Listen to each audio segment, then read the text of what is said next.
Pensi di aver mai mangiato qualcosa che è stato raccolto nel momento perfetto? In giapponese c'è una parola che descrive questo concetto. La parola è shun. Quindi cosa significa shun? Cosa sta ad indicare?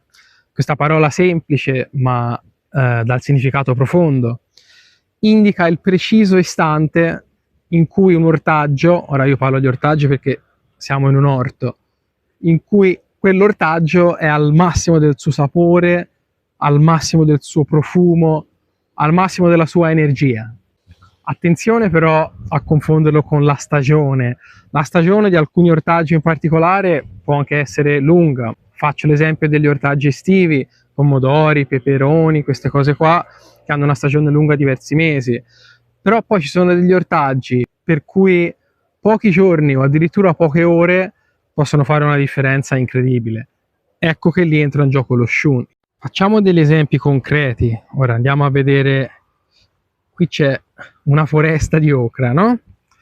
Allora, cerchiamo un'ocra magari che non è ancora pronta, per esempio. Questa probabilmente sarà pronta domattina. Ecco, per esempio questa a me pare perfetta. Ora, a parte che si raccolgono la mattina presto, però per questo video facciamo un'eccezione.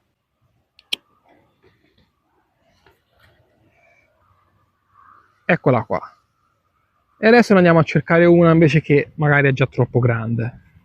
Allora, eccola qua, quella troppo grande, sfortunatamente non aveva registrato il video, quindi è stata persa la parte della raccolta, ma eccola qua e adesso possiamo fare il confronto con l'altra. Allora, vediamole da vicino, le due ocra che abbiamo appena raccolto. Questa qui a destra è stata raccolta nel momento perfetto, secondo me. Quella a sinistra è chiaramente troppo grande, ma ci saranno circa 3 giorni di differenza fra le due?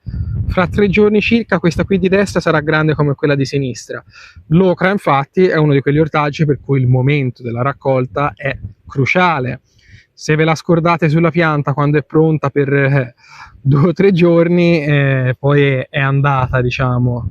Ecco, dopo l'ocra un'altra pianta per cui è molto importante raccogliere al momento giusto sono gli zucchini. Guardate, questa si potrebbe già raccogliere così ovviamente, ma probabilmente domattina sarà della dimensione giusta. Vediamo se ne troviamo qualcuna, eccone, un'altra. Anche questa domattina sarà perfetta, né troppo grande né troppo piccola, quindi il tempismo è importantissimo. Un po' di tempo fa ho visto un video, sempre qui su YouTube, di un ristorante di cucina kaiseki.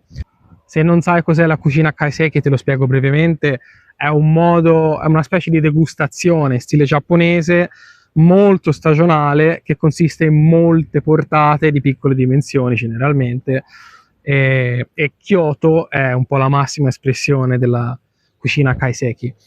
Infatti questo video che ho visto era di un ristorante 3 stelle, un ristorante leggendario di Kyoto, in cui lo chef andava in un'azienda agricola, una delle più grandi del Giappone, e poi spiegava appunto che in Giappone hanno questa cosa delle microstagioni, 24 microstagioni da 10 giorni ognuna, e ci sono degli ingredienti che danno il massimo soltanto in quei 10 giorni, e spiegava che magari se te vai a mangiare lì poi ritorni dopo un mese e ci saranno cose totalmente diverse perché le microstagioni sono cambiate. E in questo video parlo appunto del concetto di shun, quindi si ritorna un po' al concetto che cucinare in maniera semplice, però usando gli ingredienti al massimo del suo potenziale.